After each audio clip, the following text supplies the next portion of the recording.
Assalamualaikum warahmatullahi wabarakatuh. Kali ini saya akan bercerita tentang pengantin bidadari, kisah cinta seorang syuhada. Pada masa Rasulullah di Madinah, tinggallah seorang pemuda bernama Zulebid.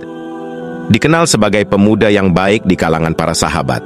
Juga dalam hal ibadahnya termasuk orang yang rajin dan taat.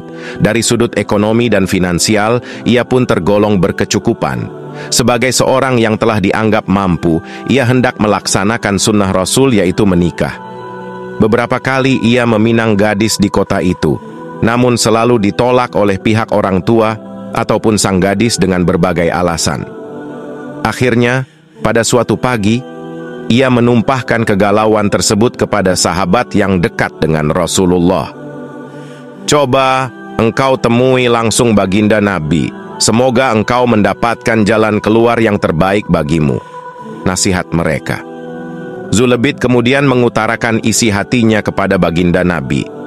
Sambil tersenyum beliau berkata, "Maukah engkau saya nikahkan dengan putri si Fulan? Seandainya itu adalah saran darimu, saya terima.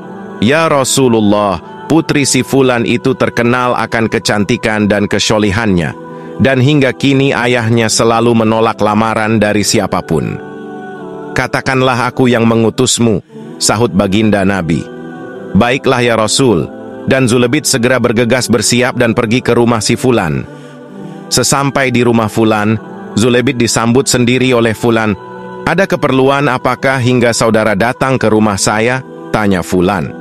"Rasulullah Shallallahu Alaihi Wasallam yang mengutus saya ke sini. Saya hendak meminang putrimu si A," jawab Zulebid sedikit gugup.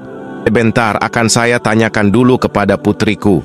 Fulan menemui putrinya dan bertanya, "Bagaimana pendapatmu wahai putriku?" Jawab putrinya, "Ayah, jika memang ia datang karena diutus oleh Rasulullah Sallallahu Alaihi Wasallam, maka terimalah lamarannya dan aku akan ikhlas menjadi istrinya." Akhirnya pagi itu juga, pernikahan diselenggarakan dengan sederhana. Zulebid kemudian memboyong istrinya ke rumahnya. Sambil memandangi wajah istrinya, ia berkata, "Duhai Anda yang di wajahnya terlukiskan kecantikan bidadari, apakah ini yang engkau idamkan selama ini? Bahagiakah engkau dengan memilihku menjadi suamimu?" Jawab istrinya, "Engkau adalah lelaki pilihan Rasul yang datang meminangku. Tentu Allah telah menakdirkan yang terbaik darimu untukku. Tak ada kebahagiaan selain menanti tibanya malam yang dinantikan para pengantin." Zulebid tersenyum. Dipandanginya wajah indah itu ketika kemudian terdengar pintu rumah diketuk. Segera ia bangkit dan membuka pintu. Seorang laki-laki mengabarkan bahwa ada panggilan untuk berkumpul di masjid, panggilan berjihad dalam perang. Zulebid masuk kembali ke rumah dan menemui istrinya. "Duhai istriku yang senyumannya menancap hingga ke relung batinku, demikian besar tumbuhnya cintaku kepadamu. Namun panggilan Allah untuk berjihad melebihi semua kecintaanku itu. Aku mohon keridhoanmu sebelum keberangkatanku ke medan perang. Kiranya Allah mengetahui semua arah jalan hidup kita ini." Istrinya menyahut, "Pergilah suamiku, betapa besar pula bertumbuhnya kecintaanku kepadamu. Namun hak yang maha adil lebih besar kepemilikannya terhadapmu. Doa dan ridhoku menyertaimu." Zulebid lalu bersiap dan bergabung bersama tentara muslim menuju ke medan perang. Gagah berani ia mengayunkan pedangnya, berkelebat dan berdesing hingga beberapa orang musuh pun tewas di tangannya. Ia bertarung merangsek terus maju sambil senantiasa mengumandangkan kalimat tauhid. Ketika sebuah anak panah dari arah depan tak sempat dihindarinya, menancap tepat di dadanya. Zulebid terjatuh, berusaha menghindari anak panah lainnya yang berseliweran di udara.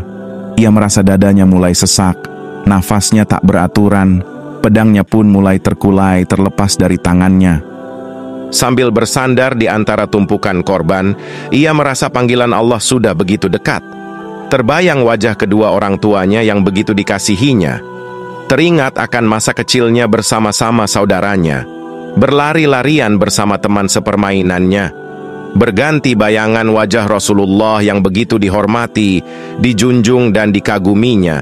hingga akhirnya bayangan rupawan istrinya yang baru dinikahinya pagi tadi.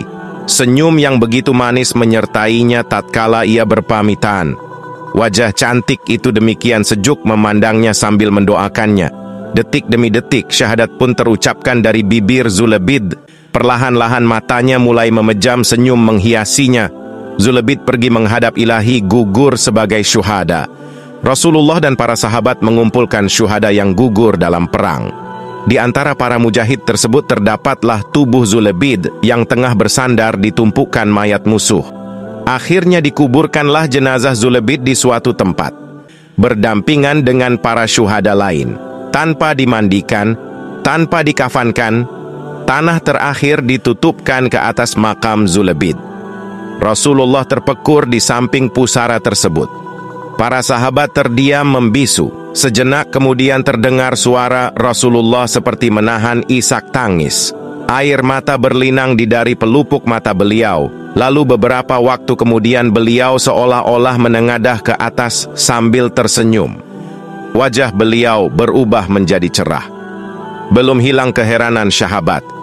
Tiba-tiba Rasulullah menolehkan pandangannya ke samping seraya menutupkan tangan menghalangi arah pandangan mata beliau. Akhirnya keadaan kembali seperti semula. Para sahabat lalu bertanya-tanya, ada apa dengan Rasulullah?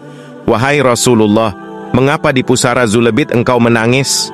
Jawab Rasul, aku menangis karena mengingat Zulebid. Oh, Zulebid, pagi tadi engkau datang kepadaku minta restuku untuk menikah. Dan engkau pun menikah hari ini juga. Ini hari bahagia. Seharusnya saat ini engkau sedang menantikan malam zafaf, malam yang ditunggu oleh para pengantin. Lalu mengapa kemudian engkau menengadah dan tersenyum? Tanya sahabat lagi. Aku menengadah karena kulihat beberapa bidadari turun dari langit dan udara menjadi wangi semerbak. Dan aku tersenyum karena mereka datang hendak menjemput Zulebid.